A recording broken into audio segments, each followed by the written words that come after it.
Good evening. We'll begin with the Pledge of Allegiance. I invite you to join us. Everyone, please stand.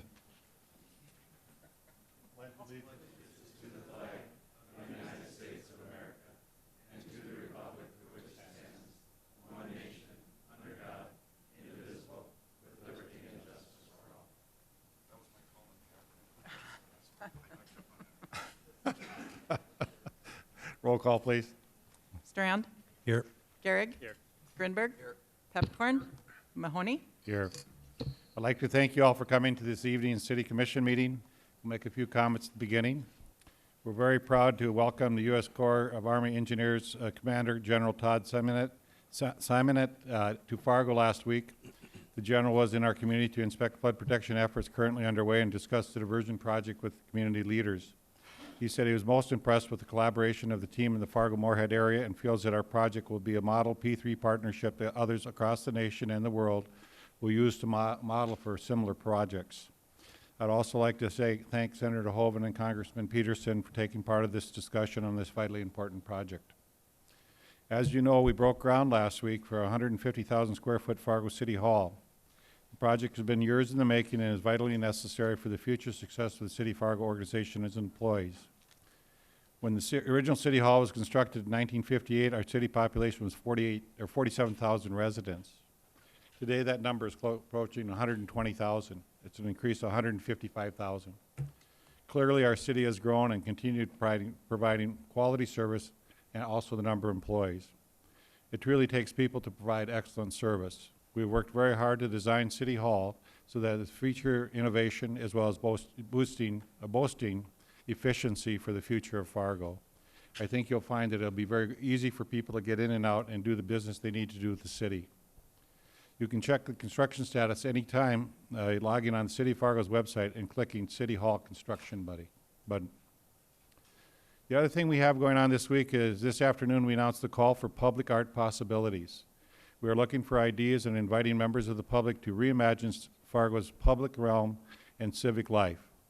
The project asks for creative stakeholders to share their ideas for public art and to spark imagination about the future of common spaces throughout the city. Up to 10 ideas will be selected from the pool of responses to the public art possibilities for call for ideas. We know from the Go 2030 that public art is a very important part of our community. Visit City's website for more information on the exciting program. We are moving forward on many of the public art projects. So we'll go to our meeting. Approval of the order agenda. Commissioner Strand has asked that item 37 on the regular agenda be delayed until September 12th regular meeting. Otherwise, is there a motion to approve the order of agenda? So moved. Is there a second? Second. Any discussion? John, do you want to just comment on that? Thank you, Mayor Mahoney. The topic of item number 37, unfortunately, the property owners are not in town tonight. I thought it would be courteous to give them the opportunity to be here present when that very important conversation is taking place. So they have informed me that they can be here the 12th, and I appreciate it if the commission would take that into consideration and give them that that opportunity. Thank you. If not, all in favor of the agenda say aye. Aye. Opposed, say nay. Motion carried. Minutes for the regular meeting of August 15, 2016, regular meeting. Is there a motion to approve? So, second. Is there any corrections to the minutes? If not, all those in favor say aye. Aye. Opposed, say nay. Motion carried.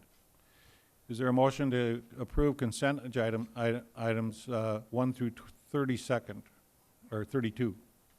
So moved. Is there a second? Second. Any discussion? If not, roll call vote, please. Peppercorn. Aye. Grinberg. Aye. Strand. Yes. Gehrig. Yes. Mahoney. Aye. We'd go to the regular agenda. Item 33, Commissioner Gehrig wishes to reconsider the City Commission's action taken on July 18, 2006, approving the Federal Express Corporation's pilot application. Commissioner Gehrig. Thanks, Mayor. All of us have heard from the taxpayers. I feel it's important to get everyone on the record and have this vote one more time, since I think we know different things than we did when we initially took the vote, and we've all had opportunities to hear from the public as well. just really quickly, if we can't identify the bad ones and eliminate those, then how can we be trusted to pick out the good ones? So I'd move to reconsider the action taken on July 18th to grant FedEx Express Corporation a pilot application. Is there a second?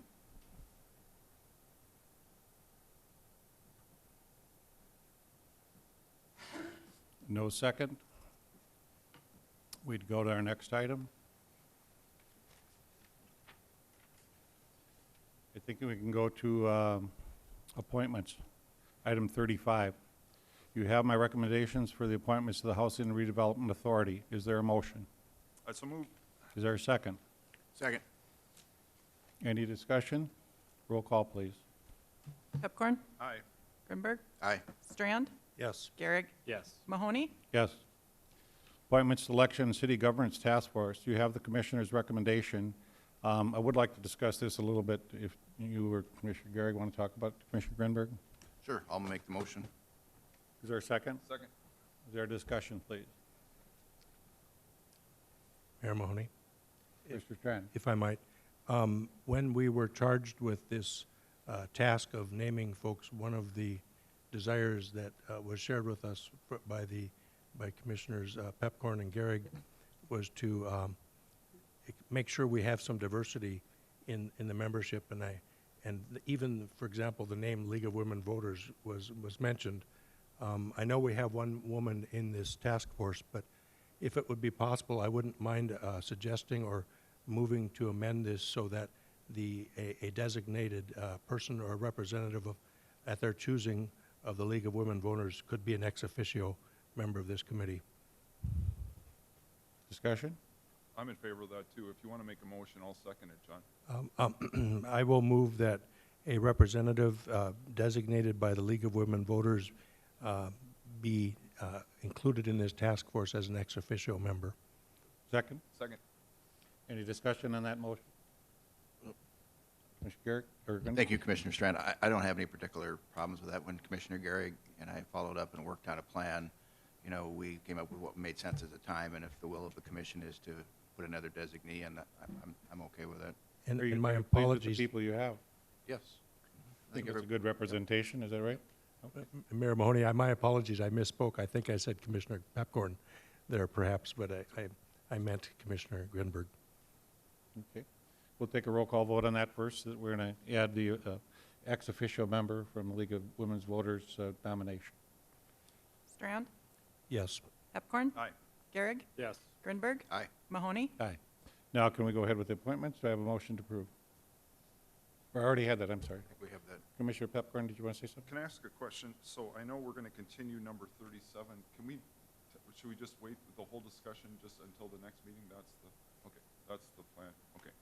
I gotcha. The idea was although we have our engineer, we thought that the plaintiff or the person that's want to talk about it may want to be present to hear that as well. Okay, thank you. And to add to that, Mayor Mahoney, like Commissioner Strand, I too spoke this morning with the property owner, and I'd like some time between now and the next meeting, let alone the property owner to be present to understand a little more of the history. Visit here. with them a bit. Can But I can we go to first, the appointments we didn't vote on. We voted on amendment to the appointments, so I just have to get through that part. So we have roll call vote on the Commissioner's recommendation for the Election and City Governance Task Force. Roll call. Grinberg? Aye. Pepcorn? Aye. Strand? Yes. Garrick? Yes. Mahoney? Yes. Now, 37 you can discuss. It's not going to go Thank forward. But anything else you want to mention on that? We're okay? April, maybe we could do the bid award. We're not to 515 yet. Bid award Improvement District BN 16L1. Normally, this item would be on the consent agenda, but I thought it would be good to pull it and have a conversation about it because of the previous meetings that we had. Excuse me while I find it here. Here we go.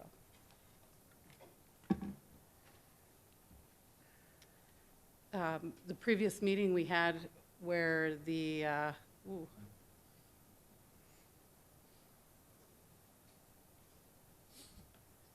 know why you're seeing that, I'm not. Okay, there we go.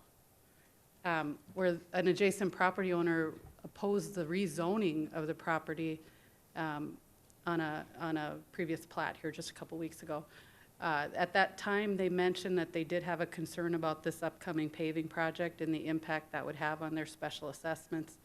And so I thought when we spoke to you at that time, we did let you know that you would have another opportunity to see this before the project moved forward for the paving, and we wanted to call it out especially to your attention here tonight. So this is BN 16L1. It involves the paving. If you look there at the image, you can see where the paving ends, just south of Silverleaf. It involves paving about 600 feet of road to line up with 64th Avenue South.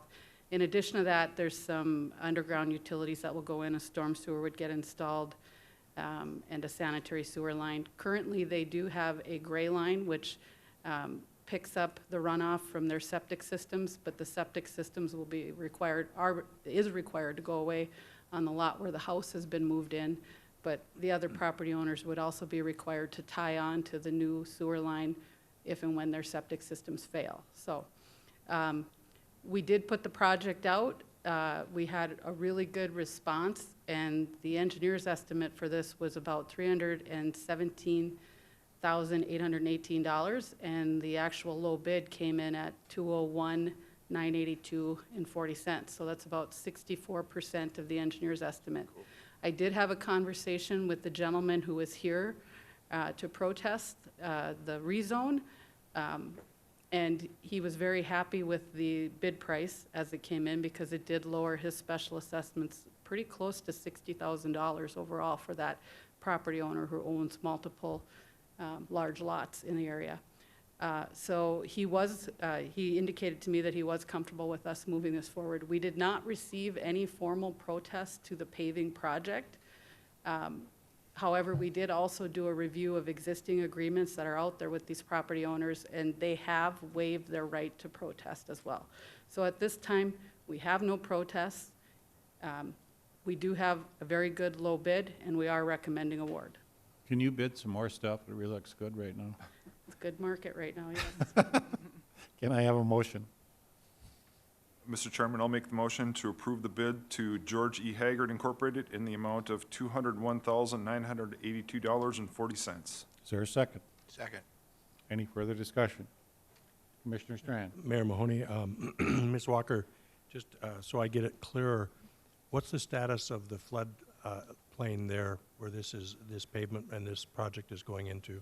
This is on the east side of Drain 53 in that area. And so along Drain 53 between, well, pretty much all along Rose Coulee, with the exception of where the Kinsler House used to be, where we'll have to connect that dot, we have completed flood protection on the east side down to the south side of Golden Valley, which is a development just on the south side of 64th Avenue. There's a permanent line of protection through there. The exception being right at 64th, we have to put an emergency plug in at 64th Avenue. And thank you. And so I think, as I understand it clearly, this is under internal protection already, or so close. Right. There is a primary line of protection around it, and this property owner, the house that's being moved in, was required to elevate, flood-proof, all of those things as well. Thank you. Any other discussion? Roll call vote, please. Pepcorn? Aye. Grinberg? Aye. Strand? Yes. Gehrig? Yes. Mahoney? Aye. Well, I think we're there. Public hearings. Transfer of Class GH alcoholic beverage license from Cafe 38 LLC doing business as Bangkok Corner at Bradish LLC, Himalayan Yacht at 1450 25th Street South. Steve Sprague to explain. Good evening, Mayor and Commissioners. This is pretty straightforward. It's an ownership change in the restaurant, and then I think they're changing up the menus a little bit, but just a beer and wine license. And I guess we've gone through our background check at Liquor Control and comes to you with a recommendation of approval. Can I have, is there anyone present who wishes to speak to this license? Are the owners here, Tony? Is there anyone present who wishes to speak? If not, we'll close that. Can I have a motion? I'll make a motion to approve the transfer of a Class GH alcoholic beverage license from Cafe 38 LLC doing business as Bangkok Corner to Bravish LLC doing business as Himalayan Yak at 1450 25th Street South. Commissioner Pepcorn, do you know if they serve yak? I believe they do. If it's in the title of the restaurant, it's almost mandatory. Like the Bison Turf. I've heard it's delicious. Very good. Any other discussion? Roll call vote, please. Pepcorn? Aye. Garrick? Yes. Strand? Yes. Grinberg? Aye. Mahoney? Aye. Next item B, 45th Street Park, 5th Edition, with 307, 43 and a half Street South, 401, 43 and a half Street South, 445, 43 and a half Street South, 445 Street South, and 474 45th South. Approval recommended by Planning on 8-2.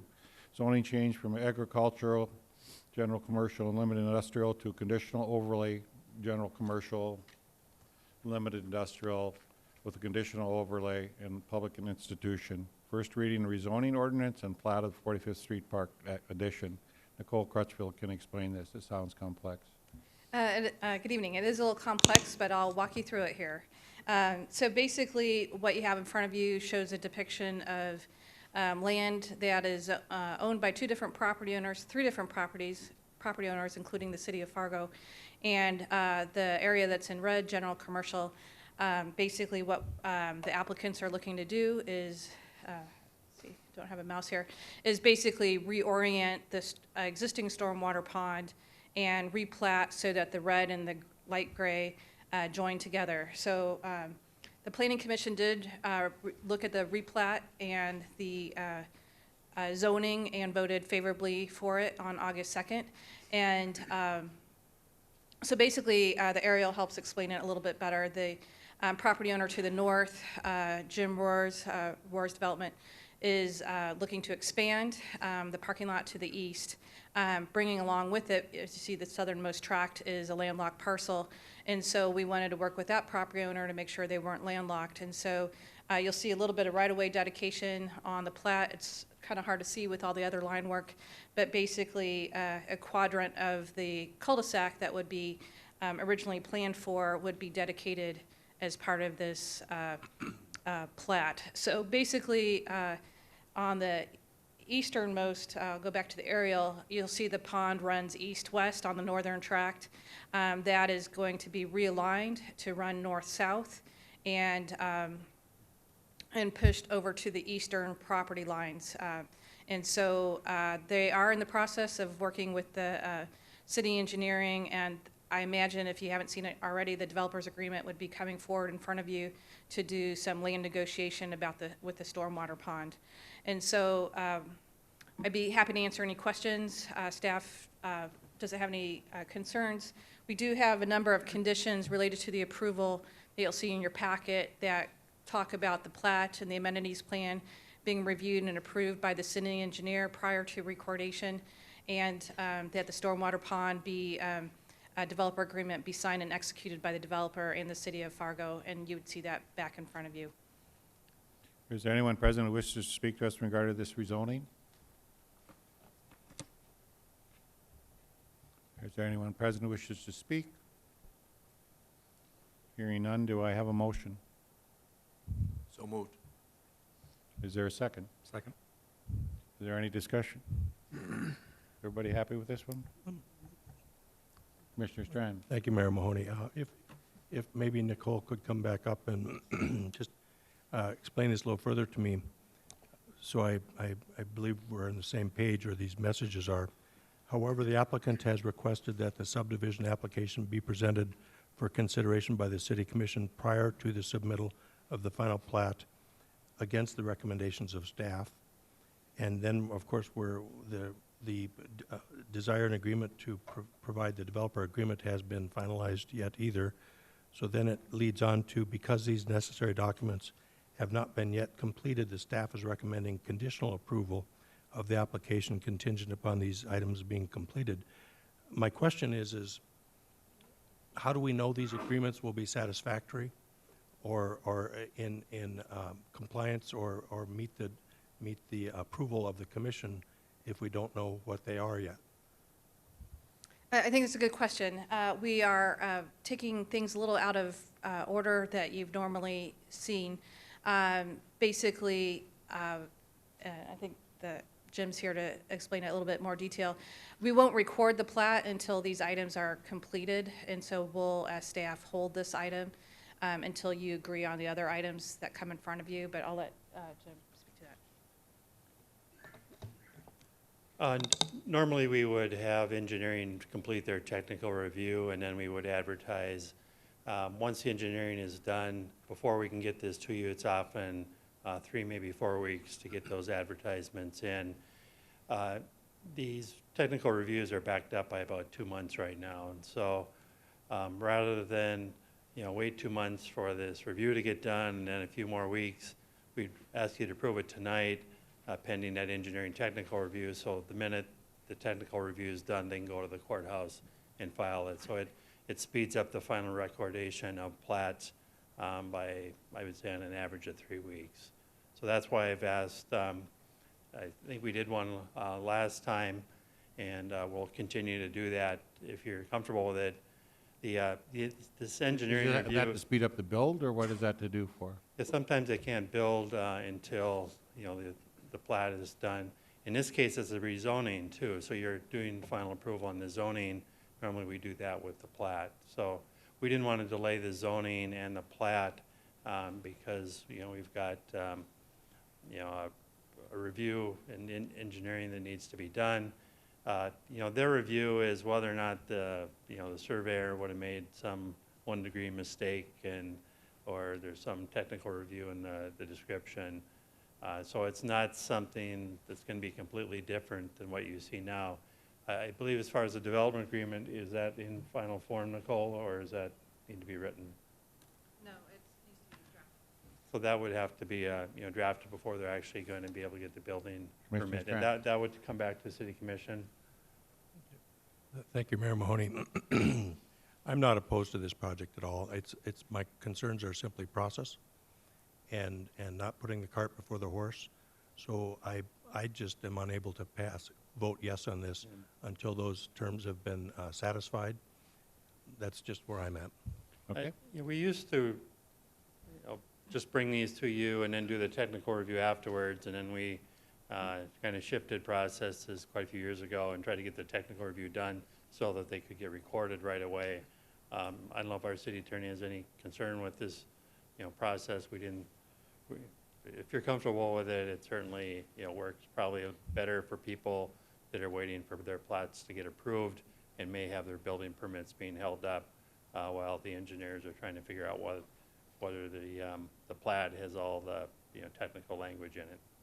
Commissioner Strand, you got something else? Mayor Mahoney and to the other fellow commissioners, I wouldn't want to see this go down because of a process issue. If anybody has this sense that they'd rather have this completed before we vote on it, that's my biggest concern. I wouldn't want to be using this to deal a death blow to a project and a process. I'm just saying my concerns are it hasn't been satisfied, it isn't completed, and if anybody's joining me, my vote would be simply to note that. But if there's others, I wouldn't want to see this go down. I'd just rather see us parlay it down to the road. Jim, where I think Commissioner I should Strand's concern is this isn't following our usual policy. We'd come to the end and then it'll be approved. What is it in this order that makes it better? Yeah, we can have Mr. Orza explain that. I mean, until he can get the zoning change, he can't get a building permit, which means he can't get a lease signed. I'll let him explain. Jim Roars? Commissioners, Mayor, Jim Roars here, and yes, Jim alluded to it, that we have negotiated a lease with another business that's coming to town, bringing 250 employees to our center, which facilitates the need for an expansion of our parking space. So the best use of the land, both that I own and the city owns and that Mike Bullinger owns, was to reconfigure it, which precipitated the need not only for the joint developers agreement that we're going to talk about in a minute here, but also the zoning of the land, which was zoned agriculture.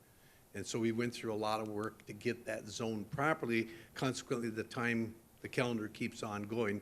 and fall is coming, and I need to have these parking stalls online this fall or early winter. Well, if I start the project in winter, they won't come online until spring or midsummer. So we kind of got ourselves kind of pushed into a corner there as a result of weather and all the rezoning and the plating that had to be done. We've gotten through that. Now, as it relates to the developers agreement, we've seen the initial draft. We have no issues with it. We've commented. I believe everybody has had their day with the developers agreement except for April. And I suspect her calendar will be open tomorrow, and maybe she'll get it done tomorrow. But no, that's where we're at with the developers agreement. We have no issues with the developers agreement. It is, we're asking for an early approval or advancement of this process so that when we get to the second reading, we're ready to move into the construction phase. Thank you. Yep. April Walker, do we need more engineers? Do we need more engineers? There's an open question. Or are we just have a lot of workload in the fall, everybody wants to get building done this fall? I didn't want to imply that April's holding No, up no, anything. I I'm- wasn't implying that. She's done her part, but she gets the last review, I believe, right? I think Commissioner Strana's concern is about our delay. And I appreciate your concern. Staff has a similar concern. We are running behind on the review of the plats, just to be clear. We had a 40-year individual with the city who did that job for many, many years, who retired this year. And we've done some reorganization within our department to handle that plat review. As a part of that, we also have to backfill a position. So we've had a surveyor doing double duty, reviewing these plats and still managing his crews for the last several months since the retirement. At your last commission agenda, you did go ahead and authorize us to go out and advertise to backfill that other position because it was required that you see it because of the reorg. So there is an advertisement out there to help bring someone in to take some pressure off that surveyor who's now responsible for the plat review. So we do expect this to clear up in the near future. As far as the developers agreement goes, that has been reviewed. I did review it last week. I did have comments. Those comments will have to go back to the developer for review again. And I think the critical piece in my mind is I don't know that we can give them a building permit until we have the developers agreement because there is a land swap included in the developers agreement. So I don't have any problem with the action you're taking tonight. I think everybody needs to understand, though, that the building permit may not be available until the developers agreement is in front of you. Yes, but I just wanted to know that we had addressed the issue about your personnel issue, and we'll work vigorously to get people going so they can build this fall. Thank you. Any other discussion? Roll call vote, please. Grinberg, Aye. Garrick, Yes. Strand, No. Pepcorn, Aye. Mahoney. Aye. Item C, renewal plan and developer agreement for a tax increment financing district number 201603 for construction of a 23-unit apartment building at 52 surface parking spaces at 828 14th Street North. Jim Gilmore to explain. What we have here is a tax increment financing renewal plan. The three parts in your agenda, actually four. There's a resolution that would adopt two items, the renewal plan, which identifies the areas appropriate for redevelopment, and second, a development agreement with that developer. Also attached is our review from our financial advisor who feels it meets the but-for test and that the project would not proceed like this without that incentive. One thing I wanted to maybe address first is there has been some concern over the rezoning. That was actually approved by the City Commission earlier this spring. It had gone to the Planning Commission, and there were some neighborhood concerns. What I have up on the screen is the neighborhood plan that was adopted, I believe, 8 to 10 years ago. The highlighted black area is the proposed site, and that it was designated at the time of this plan adoption as a future multifamily zoning district. And so when rezoning was done, a portion of the property, I believe, was already zoned multifamily, and then the rest of it was rezoned. So the time that was approved, the Planning Commission, looked at this plan and felt it was consistent with the plan, and the City Commission also later approved the rezoning. So there might be some comments on the zoning, but I just want to give you that background. The individual, Mr. Gunderson, has acquired this property over a number of years. He has requested $190,000 in tax increment financing assistance, all for either demolition of the existing sites, getting out foundations, and then also utility work for the site. Unlike a lot of other TIF districts, there's no land right down here. He already owns and has controlled most of the land for some time. The terms of the agreement is the maximum number of years for the TIF would be 15 years, depending on how the property ends up being valued. Optimistically, it would be done in 8, but may run more closer to 12, depending on how the city assessor values the property.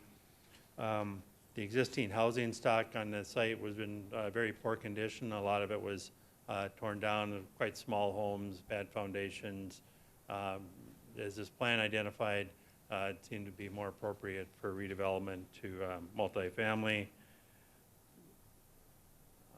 This is the current zoning today, and this is an air photo of the site. Again, some of those homes have already been removed. I'm not sure how many of them, but so these existing homes would be demolished. There'd be a 23-unit apartment building. It would be conform with the existing ordinance. We did note 2 errors in the renewal plan this afternoon. On page 2, we have an incorrect address on there, and inadvertently we had gotten the address of the developer's office, and so 801 10th Street North should actually be the 828 14th Street North. And then also in page 3, instead of street, we had avenue, and so that's on the 3rd paragraph as far as the 14th Street address. Probably just note those corrections we'd like to be have included. Do you have any questions on the development? Maybe some background for Commissioner Commissioner Garrick? Jim, first, I'm glad to see the but-for was really explained well in here, so I appreciate that. My question is, the last paragraph on the conclusion for that, they did an analysis of an 8-year TIF and said you'd get an 8.74% return.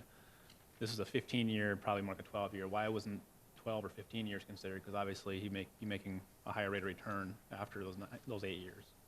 I mean, typically we've allowed for up to 15-year. I think when the financial advisor looked at it, they may have not realized how much value was in the existing property. There's the existing value of the property is $550,000. Afterwards, it'll probably be about $2.3 million. And so the property taxes collected on that $550,000 continue to go to all the taxing jurisdictions, the city, county, schools. And so the increment that he'll receive is the difference between what he would have paid on the $550,000 property and whatever this is valued at. So our financial advisor thought it was 8 years. I'm thinking it's probably going to be a little bit longer than that, so I wanted to note that you wouldn't be surprised if this ran a little bit longer. And what would his income, or what would his rate of return be without the TIF? Without this, I don't even think they didn't note that. It was, it's 8% with it. I think it would have been, negative, and I don't think they felt it would He have felt been. like the project Maybe he wouldn't could go tell forward if he finance didn't get that. it. What the gentleman is indicating, how much? Okay. So bottom line is, we're subsidizing rate of return as citizens. So we're giving a loan, just so people understand, we're giving a loan by the taxpayers to this individual. And I fully support the project. I think it's great, having more density there. But the loan will be paid back through property tax you would otherwise pay to those other entities like schools and parks, and those type of things, until the TIF is repaid. So as long as we're all clear on how that works, I think that taxpayers shouldn't be subsidizing someone else's bottom line. Is there anyone present who wishes to speak to this project?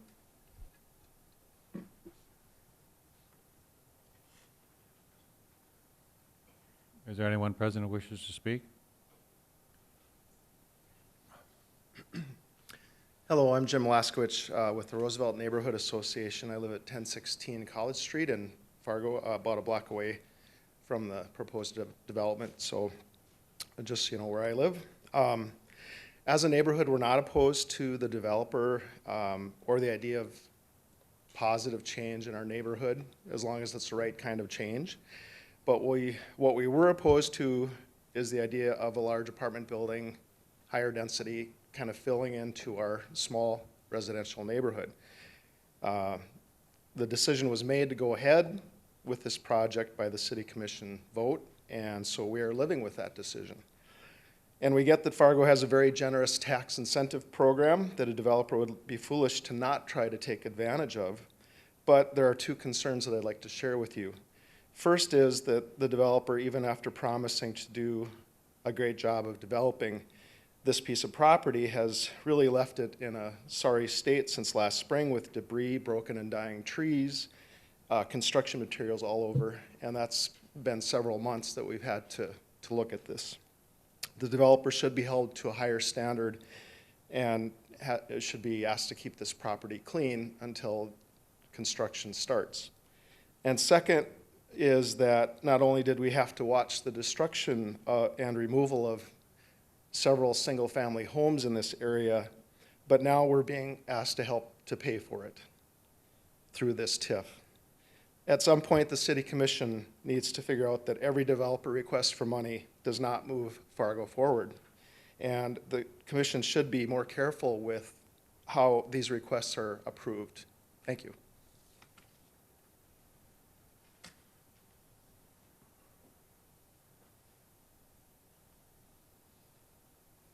Good evening, I'm Eric Gunderson, the developer. I would rephrase it as the city's has to wait a little bit for the increase because they still have that basis. And the reality is the rate of return, you go through all this process, and we've been targeting this area for a long time, and then it kind of hits you as like, wow, this costs a lot, the rate of return is so low, how did everyone else do it? And you start looking across the street at other developers, and that's the first time I became aware of, well, there's a pilot and TIF and Renaissance, and then, okay, maybe I should explore that because financially it's not feasible without it. So that's the path and a little bit of the delay. As far as the site, yeah, there's some development, some houses torn down, there was a house moved, so there was heavy equipment. But I have never received anything from the city as far as, Eric, take care of this, this, and this. So no one's ever said anything to me about doing something, or else, believe me, I would. And one point I want to make, if the developers and the city, we kind of talk about this partnership of what's good for the community, what's good for the area, and on the west portion of this land, the city said, you know what, someday we want a sidewalk and curb and gutter and streetlights. I said, okay, that makes sense to me. What do you guys need to make that happen? And it turned out it was a land dedication. So I said, well, I'll play my part in this. I think it's probably best for future development. So I dedicated that land to the city of Fargo to have that option to develop that into what they want down the road. So. To your concerns of the neighborhood, if you'd work on the site, that'd be helpful. So maybe if we go forward with the project as you're planning on, is maybe we can clean up the site a bit for the neighborhood. Would that be all right? Yes, whatever we need to do with it.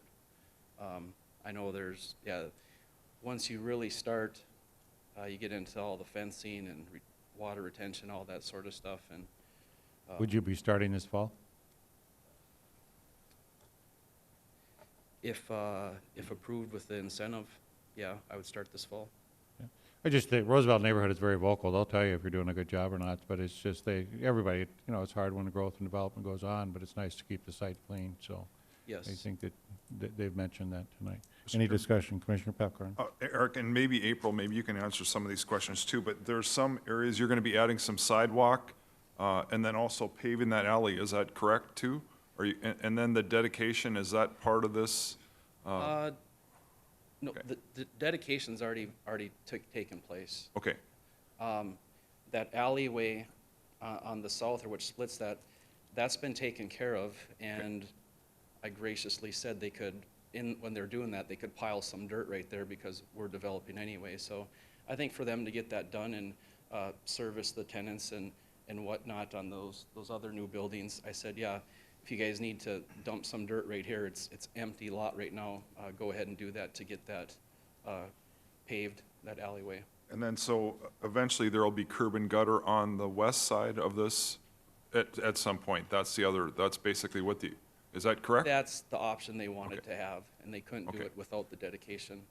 I don't know if it's a day one thing or, But anyway, if you don't mind, April, just so you can explain that, because it's a little complicated, it's basically, that is not really a street. At one point, it was an alley, and it's being converted, and so we needed to make some changes in order to potentially convert it over into a city street. Is that correct? Correct. So portions of it had been dedicated as street, like down as you get closer to 8th Avenue North and Dakota Drive. There was a section that had been dedicated at a full street width, but there was a link missing up to 9th Avenue North. And so what we've been able to accomplish with the previous plat that he mentioned is we have acquired enough street right-of-way from this landowner and from the Park District that when that road needs to be reconstructed, so we're not planning to go in there today and do it, but when the paving needs to be replaced, we would replace it and add the sidewalks on that west side. This property owner will, however, be required to provide sidewalks on the east and the north. Yep. When we reconstruct the road, we'd put them in on the west. Okay. Thank you, April. Thank you. Got it? Yep. Any other questions?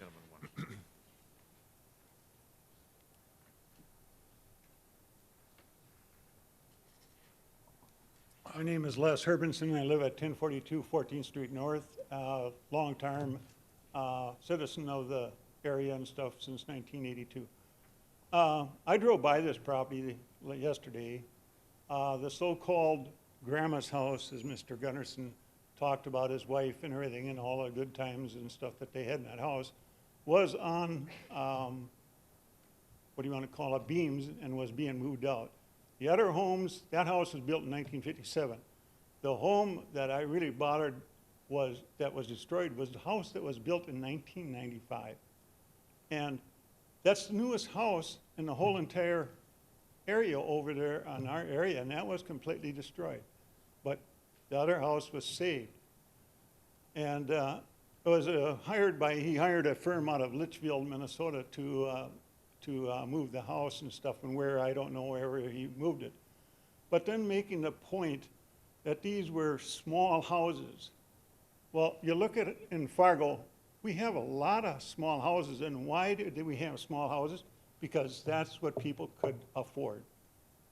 And if you read the Fargo Forum this summer, and it's happening right here in our city, that there is a shortage of affordable homes for people that are starting new jobs. You come out of college with a high student debt, and they can't afford to buy a new home. And so here, and if you watch HGTV and stuff, these people are flipping homes all the time. I mean, they're renovating them, all of us. I've put in tens of thousands of dollars in my own home, and it's part of taking care of a house. And if a developer comes in and he wants to buy property and rent it out, then to call it run down and everything else, and to bring it up to code would be too much. Well, we do that with our own homes. Like I said, I drove by this property this morning. There are humongous trees that were this big around that were cut down. They're stacked up on the south end of the property with mounds of dirt. The trees have actually been burned. Some of the trees, there's a fire there that the trees have been burned. There's a couch that's sitting there by the piles of dirt and everything. There are drain tile that they dug up and everything from the destruction of the other homes and everything. And then the new alley that was put in. I was there today and I took pictures, and there are vehicles parked on the alley. It's only a 2-lane alley. And there was vehicles parked on that alley on the north side and on the south side, so that you could only weave through one vehicle. There is too much of this stuff going on, and passing this here deal and passing it off onto the rest of us taxpayers, that's hard to swallow. And I'm appalled that this type of a deal comes up. He's a big boy. He knows coming into this here rodeo that this stuff would have to be done, and then to ask the rest of us to pay for it on a tax TIF and stuff like that. No, No, I don't think that this is the way that the city of Fargo should continue going on. Thank you. Thank you. Anybody else? Close public hearing. Is there a motion? I'll move for approval. Is there a second? Second. Any discussion? Yeah, I would, do, Peppercorn? sorry about that, John. I just, if you can, I don't know if you can show some of the pictures, but a couple of the houses, there was one where there was 20 cats in it, and it's legitimate that was, it was a disaster. And so some of those houses obviously needed to be replaced. I totally agree that we need to be careful about how we use TIFs and things like that, but to me, we're doing some changes with the sidewalks, the streets and things like that. So I am concerned, and we will be monitoring how this gets constructed, because I do have some trepidation about how quickly this will be built, especially when you hear about the conditions that are being there right now. To me, that's not acceptable. So, but I think in the long run, if you look directly to the east of that property, there's 4 large apartments. So there are apartments in the area, and there is there are smaller homes too. And I do agree with the gentleman. There's lots of, we want to have small homes too. That's, for starter homes, that's what they are. And so, but some of these were literally not salvageable, otherwise they would have been used. So I'm in favor of it. Thank you. Commissioner Strand, you want a second? Thank you, Mayor Mahoney. Initially, Mr. Gunderson, the folks I've communicated with, this isn't about you personally. Their concerns about their neighborhood is how I interpret it. In fact, they kind of feel like you're stuck between a rock and a hard place with their advocacy, rightfully so in my opinion, to try protect core neighborhoods of the city that are residential in nature. So that said, we're going to have more of this if we don't start protecting our neighborhoods. If this is a signal to us of what is more to come, and we've already seen, in my opinion, too much of this, where we let core residential neighborhoods go into blight and disrepair, and we're not checking it, we're not on it, we're not helping upgrade them, and then the only option in the end after they get so run down is to simply demolish and replace with apartments. That's a concern I have, especially in at-risk neighborhoods, such as Roosevelt especially. So that's a concern. What has been done has been done. The vote has already taken place to rezone. I would not have supported that. You already know my predisposition to protect residential neighborhoods and not replace them so easily with apartments. You already know that, and I'm trying to be consistent with that. But so that's been done. We can't undo that.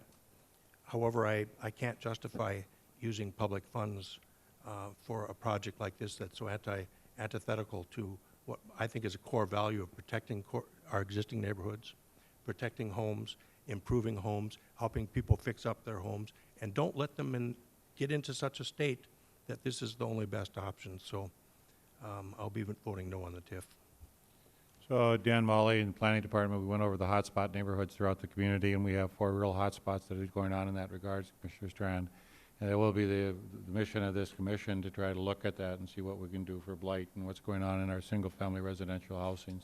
There's a variety of things that influence that, but if we have a big workforce coming towards us, we really do need places for single-family homes to be available for our new people. So it is a challenge. And Roosevelt has 55% rental property in single-family homes. So it truly is a challenge for our community to figure it out. So I'd hope you'd work strongly on that commission, on that group to help work with Commissioner Grinberg and try to figure out what we can do in this area. Any other discussion? Roll call vote, please. Grinberg? Aye. Pepcorn? Aye. Strand? No. No. Gehrig? No. Mahoney? Aye. Is there any other business? Construction update by April Walker.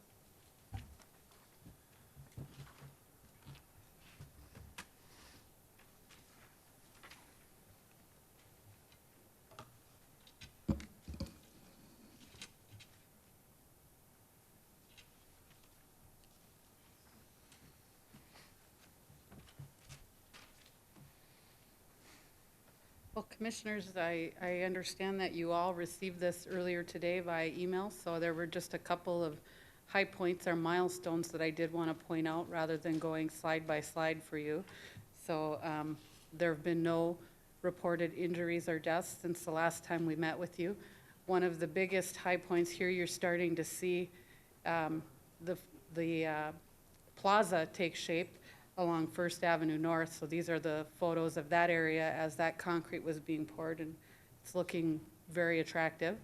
I did want to point out that a major milestone out there, I thought it was on one of these slides. Let me go back. There it is. All of the flood wall footings are complete. We've done the last pour on the flood wall footing, so that's a pretty big deal. We're pretty pleased with that. From here on out, you'll start to see those walls continue to go upward and close the gaps that are out there, but we have completed the last footing pour. So again, that's a pretty big step forward. The other major milestone that I did want to point out for you is related to the 13th Avenue South project. All of the traffic is now transitioned over to the new concrete on the north side. They're working on the concrete on the south side. But the intersection of 42nd Avenue, there was a press release that went out today as well, is going to be fully open today, and we're going to start allowing those left turns to occur again from the side streets onto 13th Avenue. So those are the two major milestones. You have the rest of the information in your packet regarding where we are this week. You'll notice that a lot of projects are wrapping up. A lot of the traffic impacts are going away as we start to prepare for our winter season. Still a few more roads affected, but hopefully as we continue to come back to you, you'll be hearing more and more about road openings rather than closings. Any questions of April? Mr. Strand? If we are done with that, Mayor Mahoney, I wouldn't want to let these moments pass without a little personal note. Commissioner, and this is what I did on the school board for years, so you'll get used to this too. But Commissioner Gehrig's birthday is September 2nd, so Friday the 2nd, we should all be wishing him a happy birthday. And as long as we're at Diana Bauman, who's her first time at the table tonight, your birthday's the 6th, so happy birthday to both of you. Just so the public knows, we're going to have a special meeting for the budget on September 6th at 5:30. Kimber? Well, that's what the commissioners thought they could make. Am I right? For me. I think we're all okay with that. And if planning goes longer, Grinberg will have to wrap that meeting up. But at that time, we will present a full budget to the group, and all the commissioners have been very active in helping us get that ready. So I anticipate that we will bring forth the final budget for the group. Thank you. Is there a motion to adjourn? I so move. Is there a second? Second. All those in favor say aye. Aye. Aye. We're adjourned.